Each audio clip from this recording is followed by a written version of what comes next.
கர்த்தருடைய நாமம் மகிமைப்படுவதாக. இந்த மாலை வேளையில் இந்த நடுவுக்குறிச்சி ஏலிம் ஜெப வீட்டில் நடைபெறுகிற இந்த மாலை கூட்டத்தில் பங்கேற்றிருக்கிற எல்லாருக்காகவும் கர்த்தரை துதிக்கிறேன். குறிப்பாக இந்த நாள் கூட்டத்தை நமக்கு ஒழுங்குபடுத்தி கொடுத்த ஆண்டவருக்கு முதலாவது மகிமை செலுத்துகிறேன். அவர் ஒருவரே எல்லா துதிக்கும், எல்லா கனத்துக்கும், எல்லா மகிமைக்கும் பாத்திரர். இந்த ஏலிம் ஜெப வீட்டை இப்பொழுது பொறுப்படுத்தி நடத்துகிற பாஸ்டர் சாம் மகிமைதாஸுக்காக, சகோதரி ஜாய்க்காக நான் கர்த்தரை ஸ்தோத்திரிக்கிறேன். கர்த்தர் இவர்களை ஆசீர்வதித்து இவர்களுடைய பிரயாசங்களை கர்த்தர் நிறைவாய் வர்த்திக்க பண்ணுவாராக. இந்த ஊழியத்தை குறித்த கரிசனையோடும் பாரத்தோடும் நம்முடைய ஏலிம் மண்டல போதகர் பாஸ்டர் எபனேசர் அவர்கள் அவ்வப்போது வந்து இந்த ஊழியத்தை உற்சாகப்படுத்துவதற்காக கர்த்தரை ஸ்தோத்திரிக்கிறேன். பாஸ்டர் சொன்னது போல ஒவ்வொரு ஆண்டும் பாஸ்டர் துரைராஜ் அவர்கள் இந்த இடத்துல கூட்டத்தை ஒழுங்குபடுத்தி மிக சிறப்பாய் நடத்தி கொண்டிருந்தார்கள். இந்த நாள் பாஸ்டர் மைக்கேல் சாமி அவர்களுடைய நினைவு நாள். அவர்களை நினைத்து கர்த்தரை துதிக்கிறோம் என்கிற அதே வேளையில் இந்த இடத்துல ஊழியம் செய்த மறைந்த போதகர் துரைராஜ் அவர்களை அன்போடு நினைத்து அவர்களுக்காகவும் கர்த்தரை துதிக்கிறோம். இந்த ஊழியத்தை மிகுந்த பாரத்தோடு நேர்த்தியாய் நிறைவேற்றி தமக்கு இருந்த பலத்தை முழுமையாக இந்த ஊழியத்தில் ஊற்றி அவர் ஊழியத்தை நிறைவேற்றினார். ஆண்டவருக்கு மகிமை உண்டாகட்டும். இந்த நடுவுக்குறிச்சி ஏலிம் ஜெப வீட்டில் அங்கமாக இருக்கிற ஒவ்வொரு குடும்பங்களுக்காக நான் கர்த்தரை ஸ்தோத்திரிக்கிறேன். கர்த்தர் ஒவ்வொரு குடும்பங்களையும் ஆசீர்வதிப்பாராக. மட்டுமின்றி இந்த மாலை கூட்டத்திற்கு அருமையான கர்த்தருடைய தாசர்களுடைய அழைப்பை ஏற்று பல்வேறு இடங்களிலிருந்து வந்திருக்கிற சகோதர சகோதரிகள், பிள்ளைகள் எல்லாரையும் கர்த்தர் ஆசீர்வதிப்பாராக. நீங்கள் இப்பொழுது இருக்கிறதை பார்க்கலாம் 1000 மடங்கு அதிகமாகும்படி உங்கள் பிதாக்களின் தேவனாகிய கர்த்தர் உங்களுக்கு சொல்லியபடி உங்களை ஆசீர்வதிப்பாராக. உங்களுடைய தனிப்பட்ட வாழ்க்கை, உங்களுடைய குடும்ப ஜீவியம், உங்களுடைய பொருளாதார வாழ்வு, உங்களுடைய ஆரோக்கியம் எல்லாவற்றிலும் நீங்கள் வாழ்ந்து சுகமாயிருக்க கர்த்தர் இரக்கம் செய்வாராக. கர்த்தருடைய வார்த்தைக்கு நேரே போவோம். எசேக்கியேல் தீர்க்கதரிசியின் புத்தகம் 1ஆம் அதிகாரம் 1ஆம் வசனம்.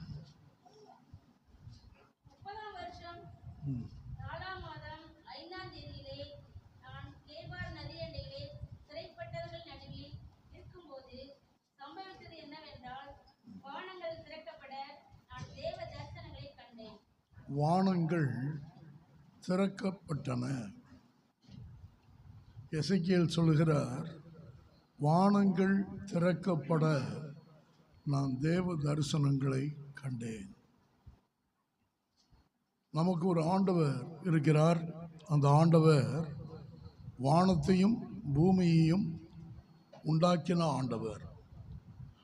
வானத்திலும் பூமியிலும் சகல அதிகாரமுடைய ஆண்டவர். அவர் நமக்காக வானங்களை திறக்கிறவர். இந்த மாலை வேளையில் இந்த கூட்டத்திற்கு வந்திருக்கிற ஒவ்வொருவருக்கும் கர்த்தர் தம்முடைய வானத்தை திறப்பாராக. இந்த உலகத்தில் மனிதர்கள் பொதுவாக அடைக்கப்பட்ட கதவுகளையே பார்த்து சோர்ந்து மனம் தளர்ந்து எல்லா பக்கத்திலும் எனக்கு கதவுகள் மூடி இருக்கிறது, முன்னே செல்வதற்கு எனக்கு ஏராளம் தடைகள், எங்கே பார்த்தாலும் அடைக்கப்பட்ட கதவுகள் என்று பல நேரங்களில் சோர்ந்து புலம்பிக் கொண்டிருக்கிறார்கள். ஆனால் அருமையான கர்த்தருடைய பிள்ளைகளே, இந்த உலகத்தில் அடைக்கப்பட்ட கதவுகளையே பார்த்து சோர்ந்து போகிற கர்த்தருடைய பிள்ளைகளுக்கு இன்றைக்கு கர்த்தர் தருகிற நல்ல வார்த்தை, கர்த்தர் உங்களுக்காக வானங்களை திறப்பார். வானம் திறக்கப்பட்டால் எல்லா வாசல்களும் தானாய் திறக்கப்படும். உங்களுக்கு முன்பாக இருக்கிற எல்லா அடைக்கப்பட்ட கதவுகளையும் கர்த்தர் தானாய் திறக்கப்படுவார். பேதுரு சிறைச்சாலையில் அடைக்கப்பட்டிருந்தார். அப்போஸ்தலர் 12ஆம் அதிகாரத்தில் வாசிக்கிறோம், கதவுகள் தானாய் திறவுண்டது. ஆண்டவர் வானத்தை திறந்து தம்முடைய வல்லமையை அனுப்பின போது தேவதூதர்கள் அந்த சிறைச்சாலைக்குள்ளே இறங்கி வந்தார்கள். பூட்டப்பட்டிருந்த கதவுகள் தானாய் திறவுண்டது. ஒரு மனிதனும் திறக்கவில்லை, ஆனால் கதவுகள் தானாய் திறவுண்டது. உங்களுடைய பிள்ளைகளுடைய வாழ்க்கைக்கு ஆண்டவர் கதவுகளை தானாய் திறக்க பண்ணுவார். உங்களுடைய பொருளாதார நல்வாழ்வுக்கு கர்த்தர் கதவுகளை தானாய் திறக்க பண்ணுவார். எதிர்பார்த்திருக்கிற வேலைகளுக்கு கர்த்தர் கதவுகளை தானாய் திறக்க பண்ணுவார். திருமண காரியங்களுக்கு கர்த்தர் கதவுகளை தானாய் திறக்க பண்ணுவார். ஊழியங்களை இன்னும் சிறப்பாய் செய்வதற்கு கர்த்தர் கதவுகளை தானாய் திறக்க பண்ணுவார். அதற்கு முன்னோட்டமாக ஆண்டவர் என்ன செய்கிறார்? வானங்களை திறக்கிறார்.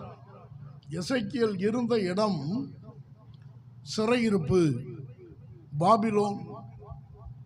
பாபிலோனிலே சிறையிருப்பின் மத்தியிலே இடுக்கணிலும் ஒடுக்கத்திலும் நெருக்கத்திலும் அடைபட்ட நிலையிலும் அடிமைத்தனத்திலும் கட்டுகள் மத்தியிலும் இருந்த மனிதன் தனக்கென்று வானம் திறக்கப்படுகிறதை காண்கிறார்.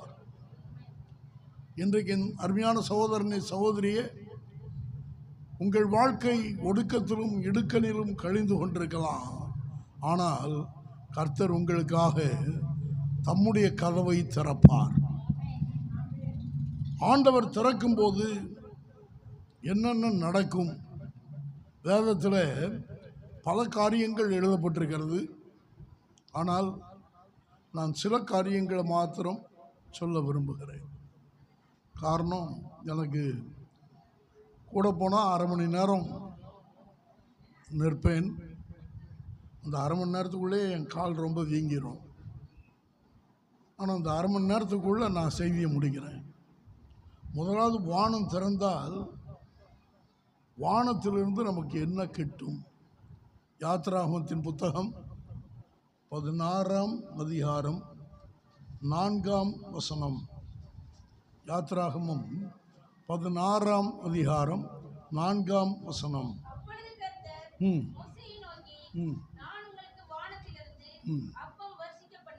நான் உங்களுக்கு வானத்தில் இருந்து அப்பம் வர்ஷிக்க பண்ணுவேன். போதும். வானம் திறக்கப்பட்டால் என்ன கிடைக்கும் என்றால் மனிதனுக்கு தேவையான அப்பம் கிடைக்கும்.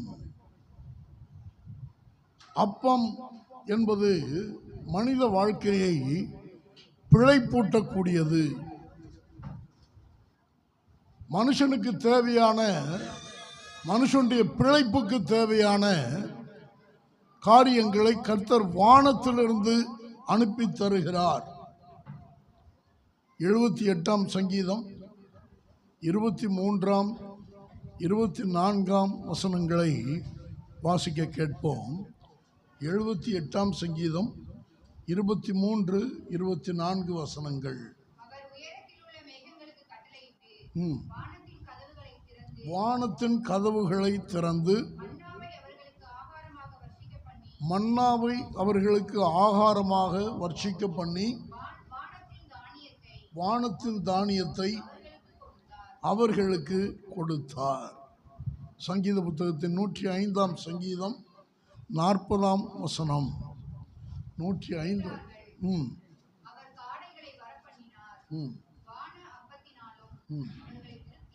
வான அப்பத்தினாலும் அவர்களை திருப்தியாக்கினார். நம்முடைய ஆண்டவர்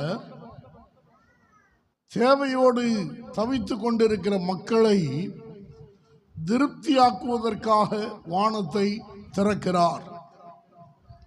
இன்றைக்கு இந்த கூட்டத்திற்கு வந்திருக்கிற அருமையான கர்த்தருடைய பிள்ளைகளே, உங்களுடைய வாழ்க்கையில் ஏதோ ஒரு தேவையின் நிமித்தமாக, ஏதோ ஒரு குறைவு நிமித்தமாக, அல்லது ஏதோ ஒரு காரியத்தை எதிர்பார்த்து தவித்து கொண்டிருக்கிற நிலையில் நீங்கள் காணப்படுவீர்களானால், இன்றைக்கு உங்களுக்கு வருகிற கர்த்தருடைய வார்த்தை, அவர் வான அப்பத்தினாலே தம்முடைய ஜனத்தை திருப்தி ஆக்குகிறவர். இந்த கூட்டம் முடிந்து நீங்கள் போகும்போது நீங்கள் திருப்தி அடையும்படி கர்த்தர் உங்களுக்கு ஒரு அற்புதத்தை செய்வார். உங்கள் வாழ்க்கையின் தேவை எப்பேற்பட்ட தேவையாக இருந்தாலும், எவ்வளவு பெரிய தேவையாக இருந்தாலும், எவ்வளவு காலத்து தேவையாக இருந்தாலும், அந்த தேவையை சந்திக்க தேவனாலே ஆகும். அன்றைக்கு இஸ்ரவேல் ஜனங்கள் குடும்பம் குடும்பமாக எகிப்தை விட்டு வெளியே வந்திருந்தார்கள். லட்சக்கணக்கான ஜனங்கள் வனாந்தரத்தில் இருந்தார்கள். ஆனால் அத்தனை லட்சம் ஜனங்களுக்கும் தேவையான எல்லாவற்றையும் திருப்தியாய் கொடுக்க கர்த்தர் வல்லமையுள்ளவராய் இருந்தார். அந்த ஆண்டவர் இன்றைக்கும் தம்முடைய வல்லமையினாலே நம்மை திருப்தி ஆக்குகிறவர். அவர் வானத்திலிருந்து அப்பத்தை கொடுக்கிறார். குறிப்பாக இந்த உலக வாழ்க்கையிலே மனிதனுக்கு எதுவும் திருப்தியை கொடுக்கிறதில்லை. பணப்பிரியன் பணத்தினால் திருப்தி அடைகிறதில்லை, செல்வப்பிரியன் செல்வத்தினாலே திருப்தி அடைகிறதில்லை, காண்கிறதினால் கண் திருப்தி அடைகிறதில்லை, கேட்கிறதினால் செவி திருப்தி அடைகிறதில்லை. இப்படி இந்த உலகத்திலே எந்த காரியமும் மனிதனை திருப்தி செய்வதில்லை என்று பிரசங்கி தன்னுடைய புத்தகத்தில் எழுதி வைத்திருக்கிறார். ஆனால் திருப்தியற்ற வாழ்க்கையில் மனுஷனை திருப்தி செய்வதற்காகவே ஒருவர் இந்த பூமிக்கு வந்தார். அவர் தம்மை குறித்து சொன்னார். யோவான் எழுதின சுவிசேஷம் 6ஆம் அதிகாரம் 51ஆம் வசனம். யோவான் 6:51. நானே வானத்திலிருந்து இறங்கின ஜீவ அப்பம். இந்த அப்பத்தை புசிக்கிறவன் என்றென்றைக்கும் பிழைப்பான். நான் கொடுக்கும் அப்பம் உலகத்தின் ஜீவனுக்காக நான் கொடுக்கும் என் மாம்சமே என்றார். ஆண்டவராகிய இயேசு வானத்திலிருந்து இறங்கி வந்த ஜீவ அப்பம் என்று தம்மை குறித்து சொன்னார். சமாரியாவில் கிணற்றண்டையிலே தண்ணீர் இறைத்து கொண்டிருந்த பெண்ணிடத்தில் அவர் பேசும்போது சொன்னார், நீ இறைக்கிற இந்த தண்ணீரை குடிக்கிறவனுக்கு மறுபடியும் தாகம் உண்டாகும், ஆனால் நான் கொடுக்கிற தண்ணீரை குடிக்கிறவனுக்கு ஒரு காலம் தாகம் உண்டாகாது, காரணம் நான் ஜீவ தண்ணீரை கொடுக்கிறேன் என்றார். அதே போல இந்த உலகத்திலே கிடைக்கிற எல்லா பொருட்களும், உலகத்திலே மனிதனுக்கு கிட்டுகிற எல்லா காரியங்களும் அவனுக்கு தற்காலிகமான ஒரு நிறைவைத்தான் கொடுக்கும். ஆனால் இயேசு கொடுக்கிற அந்த ஆசீர்வாதம் மனுஷனை திருப்தியாக்கக்கூடியது. ஆண்டவராகிய இயேசு இந்த பூமிக்கு வந்தபோது சொன்னார், நானே ஜீவாப்பம். இன்றைக்கு இந்த மாலை வேளையில் அந்த அப்பத்தை முதலாவது நாம் பெற்றிருக்கிறோமா, அறிந்திருக்கிறோமா? இந்த கூட்டத்தில் வந்திருக்கிற ஒவ்வொருவரும் வானத்திலிருந்து தேவன் அருளுகிற அப்பத்தினால திருப்தி அடைய வேண்டும். அதில் மிக முக்கியமாக ஆண்டவர் ஜீவ அப்பமாய் இந்த பூமிக்கு இறங்கி வந்தார் என்பதை புரிந்து கொண்டவர்களாக இயேசுவை நம்முடைய வாழ்க்கையில் முதலாவது நாம் பெற்றுக்கொள்வோமானால் நம்முடைய வாழ்க்கையின் எல்லா தவிப்புகளையும் மாற்ற கர்த்தர் வல்லவராயிருக்கிறார். ஜீவ அப்பத்தினாலே நாம் திருப்தி அடையும் போது அதை தொடர்ந்து நம்முடைய வாழ்க்கைக்கு தேவையான எல்லாவற்றையும் அவரே தருகிறார். அதைத்தான் அப்போஸ்தலனாகிய பவுல் சொல்லும்போது இப்படி சொல்லுகிறார், தம்முடைய சொந்த குமாரன் என்றும் பாராமல் அவரையே நமக்காக ஒப்பு கொடுத்தவர் அவரோடு கூட மற்ற எல்லாவற்றையும் நமக்கு அருளாதிருப்பது எப்படி? அப்படியானால் நம்முடைய ஆத்மாவுக்கு தேவையான திருப்தியை நமக்கு தருவது மாத்திரமல்ல, உலக பிரகாரமான வாழ்க்கைக்கு தேவையான எல்லா நன்மைகளையும் அவர் நமக்கு தருகிறார். ஜீவ அப்பமாய் இறங்கி வந்த ஆண்டவராகிய இயேசுவை நம்முடைய வாழ்க்கையிலே நாம் பெற்று அனுபவிக்கும் போது அவரோடு கூட ஆண்டவர் நமக்கு எல்லாவற்றையும் கொடுப்பதாய் வாக்கு பண்ணுகிறார். இந்த மாலை வேளையில் ஆண்டவரை தேடி வந்திருக்கிற அத்தனை பேருக்கும் ஆவிக்குரிய சரீர பிரகாரமான சகல நன்மைகளையும் தந்து கர்த்தர் எல்லாரையும் திருப்தியாக்குவாராக.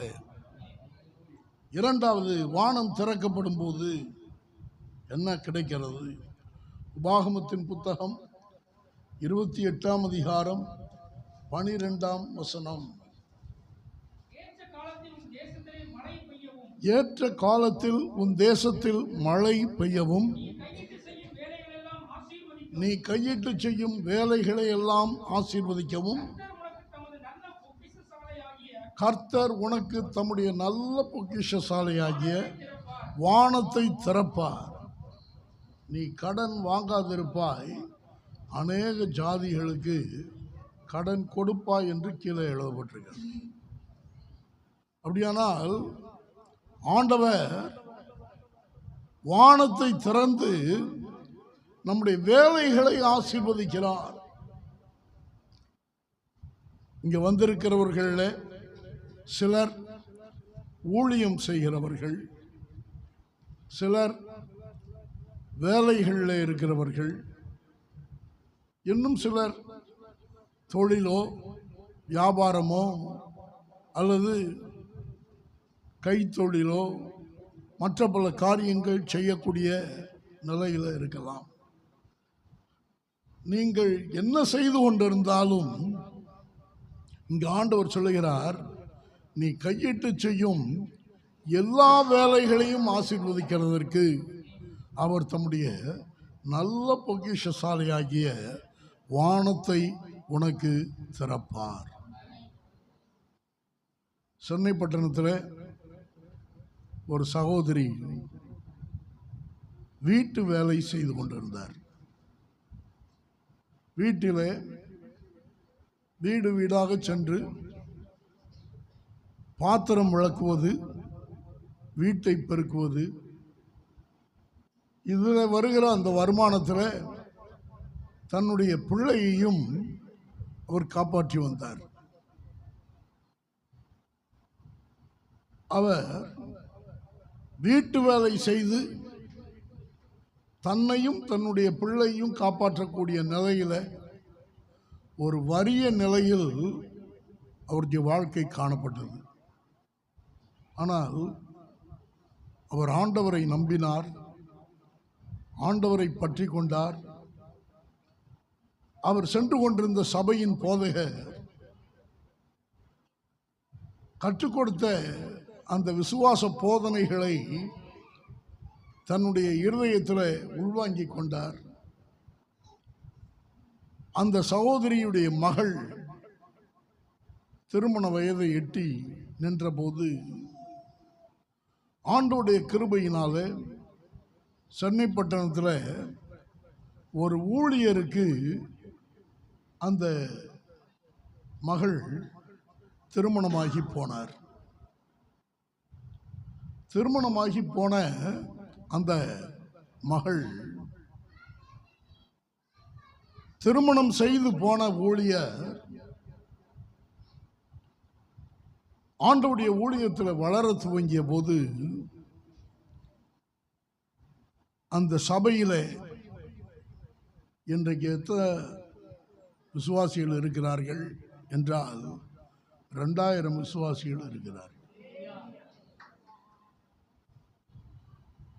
மாத்திரமல்ல, அவர்கள் இருக்கிற சபை அவர்களுக்கு இடம் போதவில்லை என்று இப்பொழுது 5 கோடிக்கு இடம் வாங்கியிருக்கிறார்கள். யார் தெரியுமா? வேலைக்காரி மகள். வேதம் சொல்லுகிறது, எவரையும் மேன்மைப்படுத்தவும் பலப்படுத்தவும் அவராலே ஆகும். நாம் எவ்வளவு சிறியவர்களாக இருந்தாலும், எவ்வளவு வறியவர்களாக இருந்தாலும், எவ்வளவு எளியவர்களாக இருந்தாலும், எவ்வளவு தேவை மிகுந்தவர்களாக இருந்தாலும், எதற்குமே வழியற்றவர்களாக இருந்தாலும் இயேசுவால் நம்மை ஆசீர்வதிக்க முடியும். ஒன்றே ஒன்று, அவருடைய வானம் நமக்கு திறக்கப்பட வேண்டும்.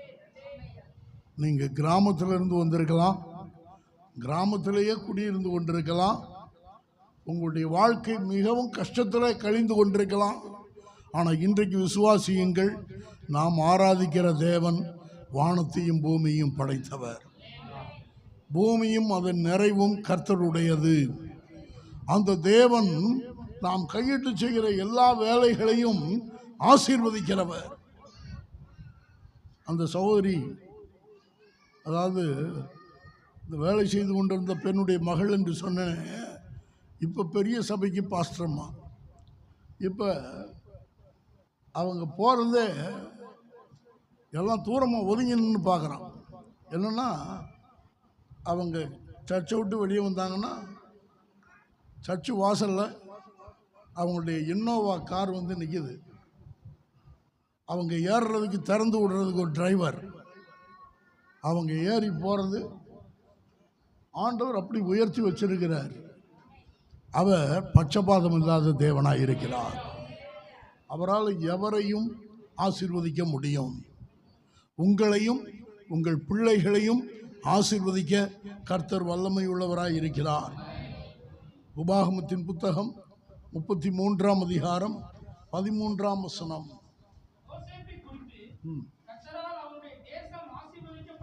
கர்த்தரால் அவனுடைய தேசம் ஆசீர்வதிக்கப்படுவதாக. அது வானத்தின் செல்வத்தினாலும் பனியினாலும் ஆழத்தில் உள்ள நீரூற்றுகளினாலும் கனிகளினாலும்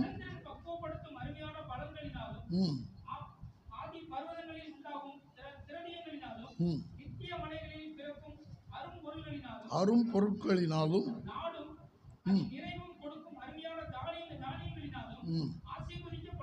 ஆசீர்வதிக்கப்படுவதாக. யோசேப்பின் தேசம் ஆசீர்வதிக்கப்படுவதாக என்று மோசே அந்த யோசேப்பு கோத்திரத்தை ஆசீர்வதிக்கிறார். நம்முடைய ஆண்டவர் ஆசீர்வதிக்கும் போது வானத்தின் செல்வத்தினாலே அவர் நம்மை ஆசீர்வதிக்கிறார். ஆகவே இன்றைக்கும் வந்திருக்கிற அத்தனை கர்த்தருடைய பிள்ளைகளையும் கர்த்தர் அப்படியே ஆசீர்வதிப்பாராக.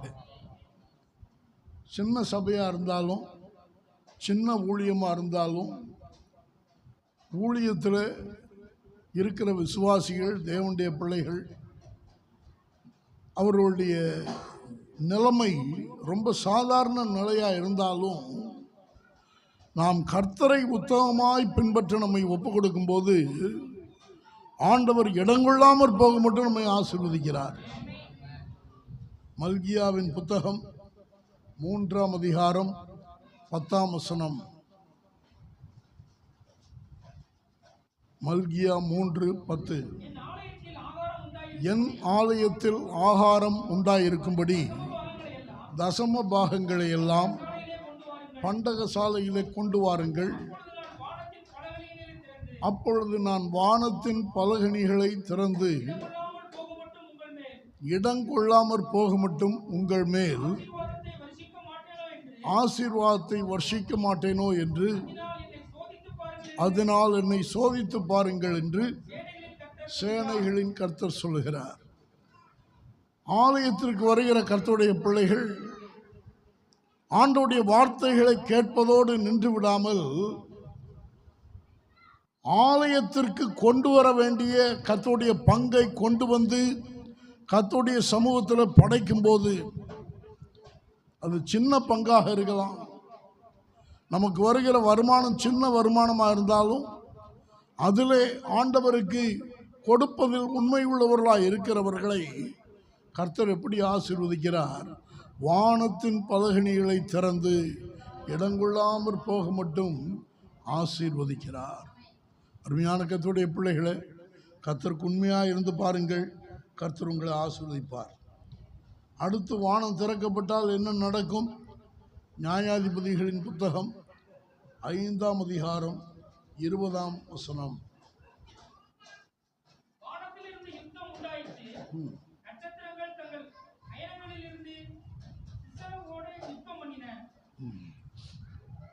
வானத்திலே யுத்தம் உண்டாயிற்று. அங்கே இருந்து சிசராவோடு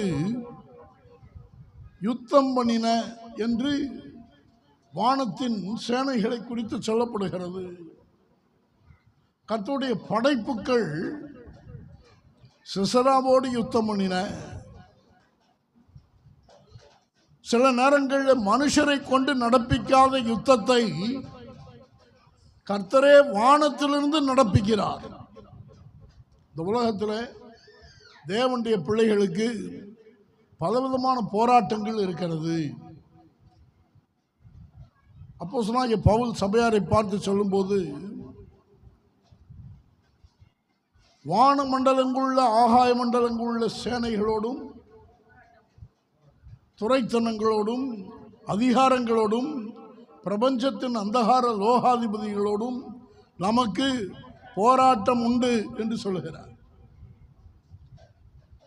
பல நேரங்களில் சத்துருவின் தாக்குதல்கள், பிசாசின் கிரியைகள், பொல்லாத ஆவிகளின் சேனைகளின் தாக்குதல்கள், மாந்திரீகங்கள் செய்வினைகளால் உண்டான பலவிதமான கோளாறுகள் பல நேரங்களில் கர்த்தருடைய பிள்ளைகளுக்கு விரோதமாக போர் செய்கின்றன. மனிதன் மனிதனோடு போராடி பல நேரங்களில் அந்த போராட்டத்தை தானே செய்து பார்க்கிறான். ஆனால் ஆவிக்குரிய மண்டலங்களில் நடக்கிற போராட்டத்தில் மனிதன் தன்னுடைய சுய பலத்தில் ஒன்றையும் செய்ய முடிகிறதில்லை. ஆனால் இந்த உலகத்தில் நமக்கு எதிராக செயல்படுகிற சத்துருவின் சகல சேனைகளையும் அழித்து போடத்தக்க வல்லமையுடைய ஆண்டவர் நமக்காக யுத்தம் பண்ணுகிறார். சத்துருவின் சகல வல்லமைகளையும் மேற்கொள்ள நான் உங்களுக்கு அதிகாரம் கொடுக்கிறேன் என்று சொல்லுகிற ஆண்டவர் ஒன்றும் உங்களை சேதப்படுத்த மாட்டாது என்று சொல்லியிருக்கிறார். குடும்பங்களில் உண்டாகிற குழப்பங்களுக்கும் பிரச்சனைகளுக்கும் பலவிதமான பாதிப்புகளுக்கும் பலவீனங்களுக்கும் எதிர்பாராத விபத்துகளுக்கும் பலவிதமான மரண கண்ணிகளுக்கும் போராட்டங்களுக்கும் பின்னாலே இருந்து சத்துரு செயல்படுகிறான். சில நேரத்தில் தற்செயலாக இது நடந்ததுன்னு நம்ம நினைக்கிறோம். ஆனால் கர்த்தருடைய பிள்ளைகளுக்கு விரோதமாக பிசாசு பல விதங்களில் போராட்டத்தை கொண்டு வரான். ஆனால் அந்த எல்லா போராட்டங்கள் இருந்தும் நம்மை பாதுகாத்து விடுவிக்க ஒரு தேவன் நமக்கு இருக்கிறார். இந்த மாலை வேளையில் வந்திருக்கிற ஒவ்வொரு கர்த்தருடைய பிள்ளையும் கர்த்தர் தம்முடைய உள்ளங்கைகளில் வரைந்து வைத்திருக்கிறார். ஒன்றும் உங்களை சேதப்படுத்துவதில்லை. கர்த்தர் உன்னை எல்லா தீங்குக்கும் விலக்கி காப்பார் என்ற வார்த்தையின்படி கர்த்தர் எல்லா தீங்குக்கும் நம்மையும் நம்முடைய குடும்பங்களையும் விலக்கி காப்பார். ஒரு முறை கொச்சி குஞ்சு என்கிற ஒரு போதகர், கேரளாவை சேர்ந்தவர், 50 ஆண்டுகளுக்கு முன்பாக அவர் ஊழியம் செய்து கொண்டிருந்தார். தமிழ்நாட்டில் பல இடங்களில் பிரசங்கம் பண்ணியிருக்கிறார்.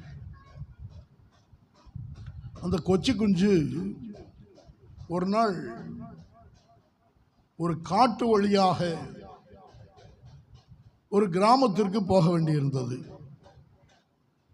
கிராமத்துக்கு அவர் போகிற வழியிலே அவரை அடித்து காயப்படுத்தி அவருடைய ஊழியத்தை தடை செய்ய வேண்டும் என்று நினைத்த ஒரு பொல்லாத கூட்டம் அவர் அந்த காட்டுக்குள்ளே நுழையட்டும் என்று காத்திருந்தது. காட்டுக்குள்ளே போய் காட்டிலே சில கிலோமீட்டர்கள் கடந்துதான் அடுத்த கிராமத்திற்கு அவர் போக வேண்டும்.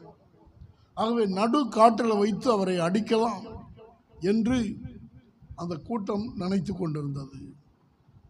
ஆனால் இவர் நடக்க ஆரம்பித்தார். இவர் போய்கொண்டே இருந்தார். அந்த கூட்டமும் இவர் பின்னாலேயே உள்ளே வந்தது. நடு காட்டுக்கு போக வேண்டுமென்றால் ஒரு 2 கிலோமீட்டர் 3 கிலோமீட்டர் உள்ளே போயிடணும். அவர் கத்துனா கூட வெளியே கேட்கக்கூடாது. அதுவரை அமைதியாக பின்னால் போகலான்ட்டு அந்த கூட்டம் அவரை முன்னால் விட்டு பின்னால் நடந்தது. ஆனால் நடு காட்டுக்கு அவர் போன போது திடீரென்று பலத்த இடி முழக்கம், பலத்த மழை, பெரிய மின்னல்கள், அந்த மின்னல்களையும் பலத்த இடி முழக்கத்தையும் கண்டு எவராலும் நடுங்காமல் இருக்க முடியாது. அப்படிப்பட்ட இடி முழக்கம், மின்னல்.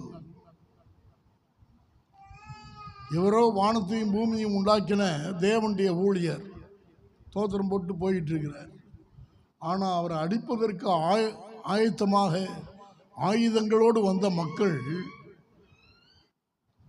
வெயில் காலத்தில், மழை வருவதற்கான அறிகுறியே இல்லாத காலத்தில் திடீரென்று இப்படி எப்படி ஒரு மின்னல், எப்படி ஒரு இடி முழக்கம், என்னவென்று தெரியவில்லையே, நாம் தப்பித்தால் போதும் என்று சிதறி ஓடியது.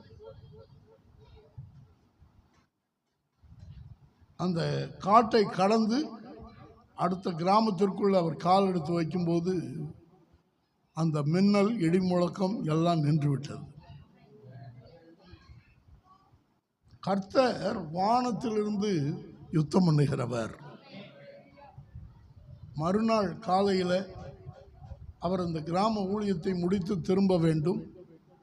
அவர் திரும்பும்போது அதே கூட்டம் வந்து நின்று அவரிடத்தில் மன்னிப்பு கேட்டு, ஐயா, உங்களுடைய கடவுள் எங்களை பயமுறுத்தி விட்டார். நீங்கள் ஆராதிக்கிற கடவுள்தான் உண்மையான கடவுள் என்று சொல்லி ஆண்டவருக்கு தங்களை ஒப்பு கொடுத்தார்கள் என்று சரித்திரம் சொல்லுங்கள். இன்றைக்கும் கர்த்தருடைய பிள்ளைகளை, உங்களுக்காக உங்கள் வீட்டார் யுத்தம் பண்ணாமல் இருக்கலாம், உங்களுடைய உறவினர்கள் யுத்தம் பண்ணாமல் இருக்கலாம், நீங்கள் நம்பி இருக்கிற யாரும் உங்களுக்காக ஒரு சின்ன காரியத்தில் கூட உதவி செய்யாதிருக்கலாம்.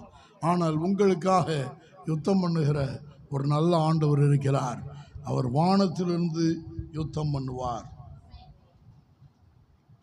நேரம் முடிந்து விட்டது. கடைசியாக ஒன்று சொல்லி முடிக்கிறேன்.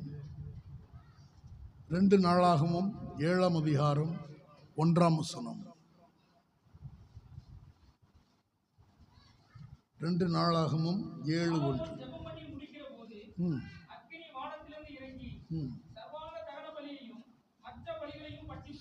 வானத்திலிருந்து தேவன் ஜெபத்திற்கு பதில் கொடுத்தார். வானம் திறந்தால் நமக்கான பதில் இறங்கி வரும். இன்றைக்கு இங்கே வந்திருக்கிற ஒவ்வொரு கர்த்தருடைய பிள்ளையுடைய ஜெபத்தையும் கேட்கிற ஆண்டவர் இருக்கிறார். ஜெபத்தை கேட்கிறவரே, மாம்சமான யாவரும் உம்மிடத்தில் வருவார்கள் என்ற வார்த்தையின்படி ஜெபத்தை கேட்கிற ஆண்டவருடைய சமூகத்தில் வந்திருக்கிறோம். என் ஜெபத்தை தள்ளாமலும் தம்முடைய கிருபையை என்னை விட்டு விலக்காமலும் இருந்த தேவனுக்கு ஸ்தோத்திரம் உண்டாவதாக என்று சொல்லத்தக்கதாக உங்களுடைய எல்லா ஜெபங்களையும் கேட்கிற ஆண்டவர் இந்த கூட்டம் முடிந்து நீங்கள் போகும்போது உங்களுடைய ஜெபத்திற்கான பதிலை தந்து அனுப்புவாராக. அப்போஸ்தலர் 7:56 சொல்லப்பட்டிருக்கிறது, ஸ்தேவான் மரிக்கிற போது அங்கே வானம் திறக்கப்பட்டது. பாருங்க, அதோ வானங்கள் திறந்திருக்கிறதையும்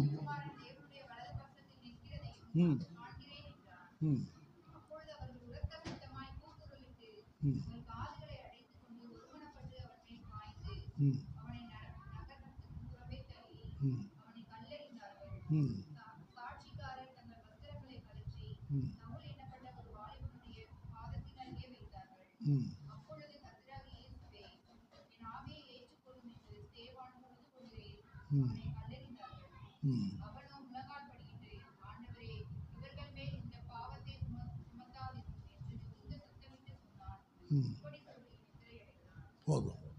ஸ்தேவானுடைய மரண நேரம் அவன் சொன்னான், இதோ வானம் திறந்திருக்கிறதையும் தேவகுமாரன் பிதாவின் வலது பார்சத்தில் எழுந்து நிற்கிறதையும் நான் காண்கிறேன் என்றான்.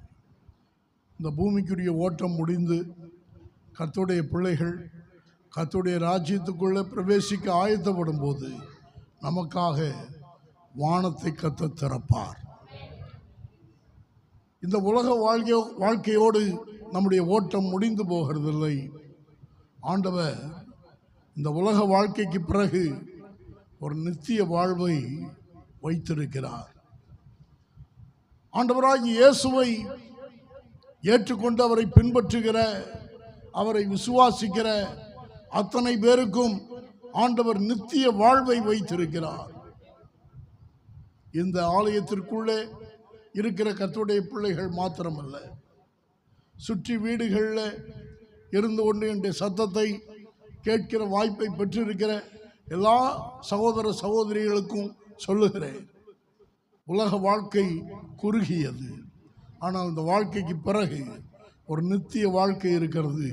அந்த நித்தியத்திற்குள்ளே பிரவேசிக்கும் போது நிச்சயத்தோடும் நம்பிக்கையோடும் நாம் பிரவேசிக்க வேண்டுமானால் நாம் கர்த்தரை பின்பற்றுகிறவர்களாய் இருக்க வேண்டும். கர்த்தரை பின்பற்றுகிற மக்களுக்கு வானம் திறக்கப்படும்.